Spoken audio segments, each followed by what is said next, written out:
No, doesn't look bad. So the way I'll look at it, you got Flag, you got CMB. the two best defenders, clearly. Then the third best guy. So you got yourself Cooper Flag, heralded as like the Andre Karolinko, whatever you want to say. A guy's going to guard 1 through 5, has the work ethic, has the motor to do what you want, and to be a guy who can protect inside and out. And then you have, my apology, Colin Murray Boyles is the second guy on this list. Colin Murray Boyles being the one right here, as it just disappears. Oh, wait, no. I messed up. Did you? Yep. There we go. Colin Murray Boyles. Everybody's comparing him to the Draymond Green archetype, but really he's a guy who's the quintessential defensive piece you want to see at the 4, maybe a little undersized, but has that length to, contest shots, the athleticism, and even the advanced metrics to show that he could be an impact player on the defensive side. And he's just really smart on how he approaches it, either by his rotations, help D, and even how he keeps his man in front of him. VJ, arguably the best perimeter defender at the guard position, and just a pest nonstop. As soon as you cross the half court, will just use his athleticism and his length to his advantage. Come on and watch an athletic, shot swatter. Drake Powell, another athletic wing who has kind of like Patrick Williams-esque, like, I guess you could say, not Patrick Williams, but my apology. Carter Bryant's to Patrick Williams, but Drake Powell was, who'd you say earlier we were talking about Drake Powell? You compared him to somebody. Did I? I honestly don't remember. Either way, Drake Powell, the athleticism jump out. Carter Bryant, kind of like a Patrick Williams. Noah Penda, winning basketball player. What are your thoughts on these guys? Who would you move around? Nothing huge comes to mind. I'd probably have Kalkbrenner over Sorber. And probably have Sorber 10th. Yeah. What's your why we move? Well, Kalkbrenner, I think, as we've seen, he's set to be a really good rim protector, and just through his time in college, I trust that, that's kind of what he's bringing to the table. Tierra, I just think is so athletic, and has kind of more of the versatility that I would hope for in a defender at the NBA level. Sorber, I'm kind of wondering just how it translates, moving up, more so than a Duke Tierra. I think he is, like I wrote there, a good positional defender. He uses 7'7" wingspan. He makes the right read. He isn't super slow on the feet, as people suggest. I think he's a guy who does a good job of not fouling. I think he's one of the better bigs defensively. Now the concern is, I don't think he'll accumulate stats, or it'll be things that'll show up in the stat sheet. I think his thing is contesting shots, rotating, making basically the right read so that an offensive player, when they see him, they kick the ball out. They are intimidated. And I think that's more of his defensive style than where you have in a Drake Powell or a VJ Edgecombe, where they're just going to be dogs, like just guys who are just going to be bloodhounds and just keep pesking at you nonstop. I think Sorber, it's not that he's passive, but he's more, just like read and reacting. Mm-hmm. While Thierry's just an explosive freak athletically. Like, you might do a move and he might bite, but he's so athletic that he's just going to catch up and get back right in front of you. Mm-hmm.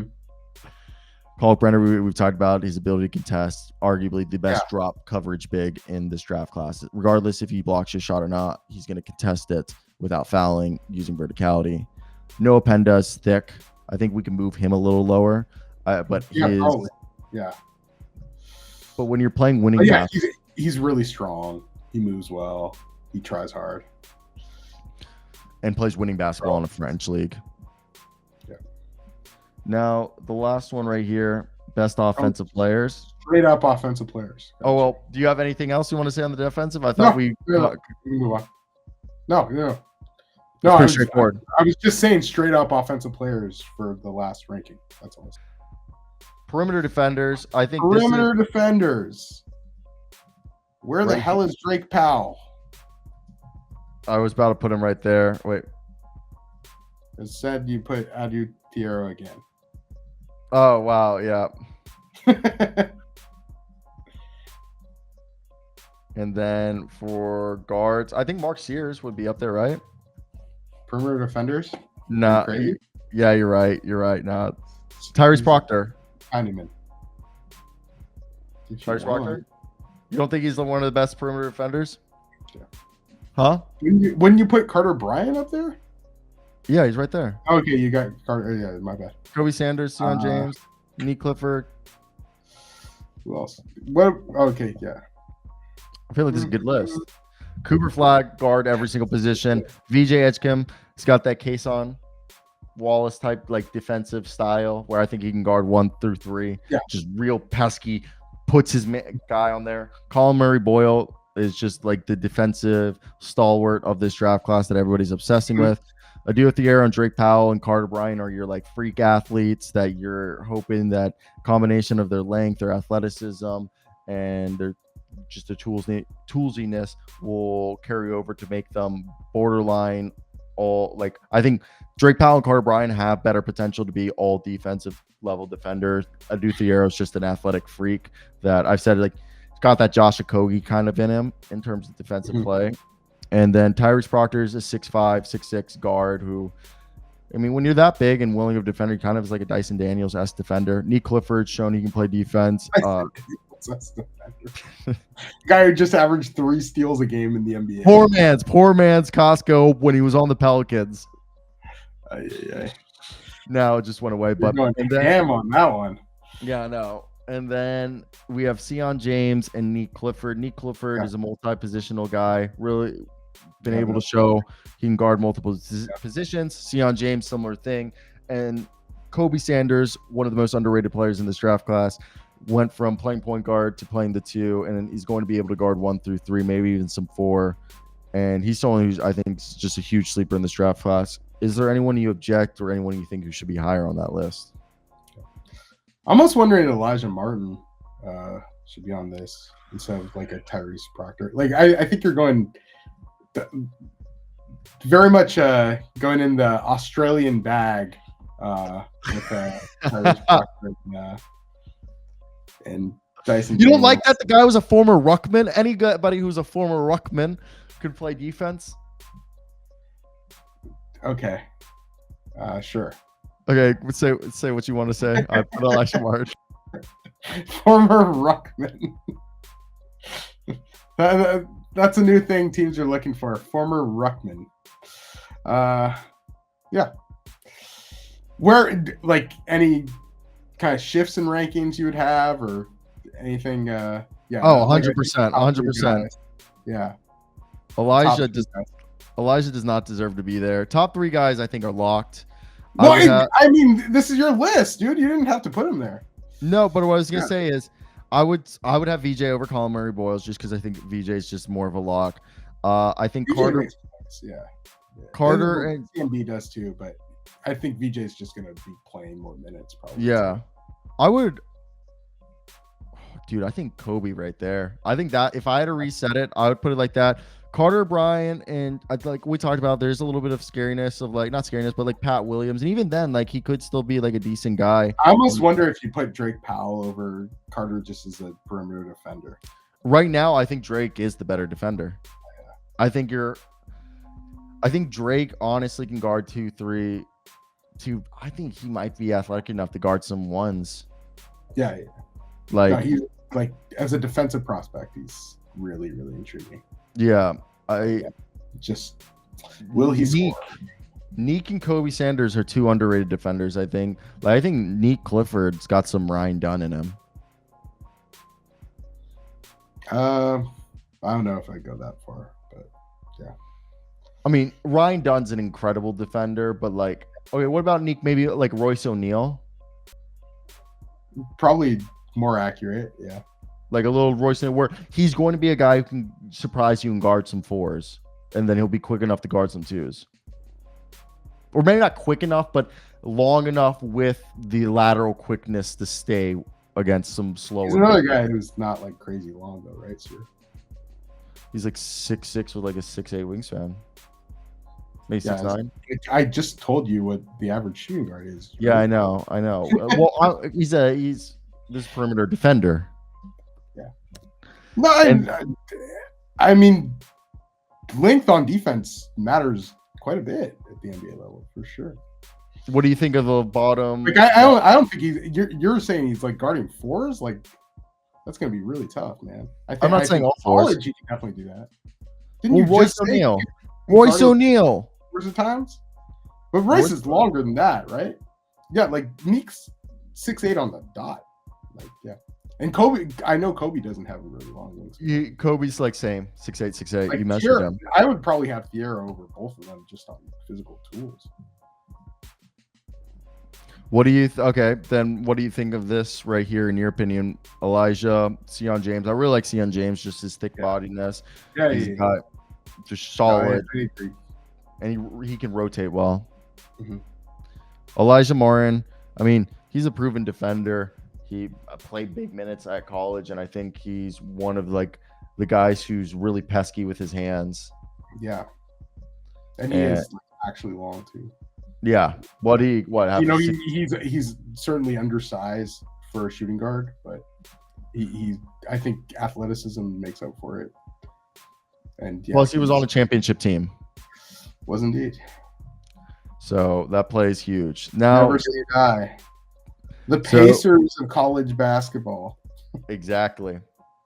Now, your favorite, the best rim protector. So okay. So what do you think? The best rim protector? Yeah, I think that's pretty obvious. I think right now Kalkbrenner is the best. The one thing is I thought Common would, and I guess maybe this is possibly minutes played. I thought he'd block more shots. Just being that huge and that athletic. Oh yeah. Well, he certainly affects shots, but yeah, I just thought he'd be like when people call him like Rudy Gobert and everything. Like, I don't think we're even in the ballpark there. I've told you, lankier DeAndre Jordan is what I think is the more realistic with Rudy Gobert hands. I want to look up DeAndre Jordan. So he was 6.8 block percentage, which is good. It's not like anything incredible. While you do your research, what's your thoughts on me saying Kalkbrenner's the best drop coverage big in this? Oh, they don't have it. Dang. Kalkbrenner being the best drop coverage big? Probably. Yeah. And I don't think people realize how translatable day one that skill is, being a drop big. Probably. No, he's always been an awesome rim protector. Like that was the first thing that he really did in college. Yeah. So, what do you think of this kind of list right here? So, man, I might. Do you think Sorber over Berenger? No, I was literally about to change that, and I was even going to put Newell in front of there. So, no offense to Sorber. I think Sorber's great and stuff. He's got a 7'7" wingspan, but he's 6'9", like barefoot. I think 6'10" in shoes. Berenger was plus 8.75, I think. Yeah, and Berenger's got the hops. Yeah. Yeah. Well, Berenger's like the movement, like rim protection isn't just blocking shots; it's affecting shots. It's like just covering the basket in general. Yeah, and Newell is another guy that I think is also just moves well. He knows how to contest shots and use his verticality to move and just kind of readjust to get the block shots, and that's really why I think his mobility there is a huge one. I think Sorber, his mobility hurts him as a rim protector. I think he's actually kind of more of a drop big than of like a traditional SWAT shotter or a shot swatter.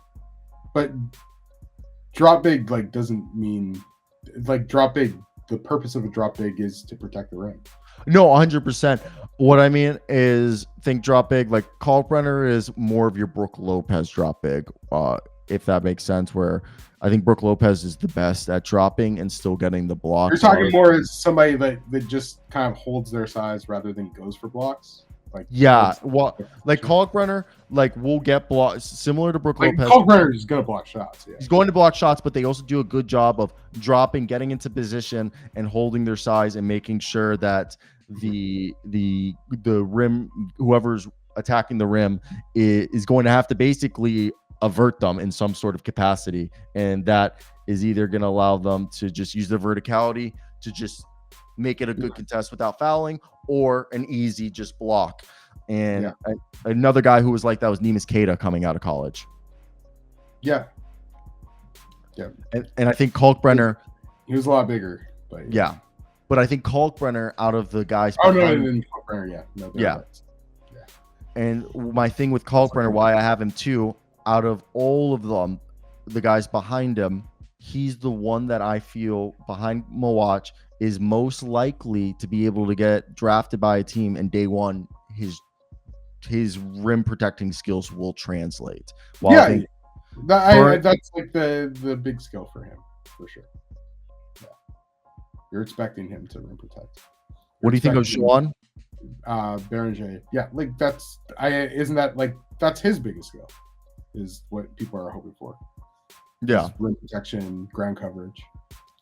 Sorber, Fleming, Zerkarski, Momo Fay. Dude, Momo Fay, I saw him last week in Italy, bro. The kid moves like he probably, you know, when you watch like European stuff or you watch like these tournaments and you look at somebody, you're like, that looks like the NBA. There's always, at least there's camps, a lot of the guys don't look like NBA athletes, and then there's the ones that do look like NBA athletes or like pro athletes. Like Momo Fay, like developed, moved well, kind of like, and it wasn't like a Khalif drop type like movement. Like this guy's like 6'9", more like just muscular, compact but long, kind of going in the Momo Mohamedou Gueye, not the Momo Gay, not Mo Gay, but Mohamedou Gueye kind of mold, maybe less lankier. I actually really like him. Vlad Golden's another one, but what do you think of the next Newell, Jean, Sorber, Fleming, Zerkarski, Fay, Golden as the round out the latter half? Asa is a rim protector. Like I think he should certainly bring some of that, and is a very good athlete. Yeah, like I don't see like huge issues. I'm almost wondering Zerkarski, just based on him being enormous and like that. He regressed on skill. Yeah. But it's like as a rim protector, like that's kind of what you're relying on him as. Yeah, like would you have Rasheer? I'd probably have Zerkarski over him just in that skill set. What about over Sorber? Probably not. Yeah. Vlad Golden, Momo Fay. You like those at the bottom too, or would you have two other guys like Yannick, Conan, Niederhauser? On just that skill alone, probably Conan Niederhauser, yeah. Over Golden? Yeah. Any other bigs you think we need to keep? Like who's one that I'm surprised not getting hype? Cedric. From Portsmouth. Keenan. Who? Cedric from College. Oh, Caden Shedrick. Oh, yeah. Shedrick. Caden Shedrick. Yeah. Holy crap! I said Cedric. Caden Shedrick. Yeah. He coming out of I'm wondering if he's gonna get drafted. So yeah. Do you think or no? Probably not. I know, but what, he was 7'1" with a 7'5" wingspan. I think you're being very generous with he measured he was one of the at Portsmouth, he was one of the only 7-footers. He had a long wingspan. He had the second or third largest wingspan at Portsmouth. No, he was up there. Like, yeah, the longest also, I know his block numbers weren't great at college, but he is a Texas big, so they do a good job at getting. Yeah. But yeah, Caden Shedrick's like a name to mention as like an honorable mention. Yeah.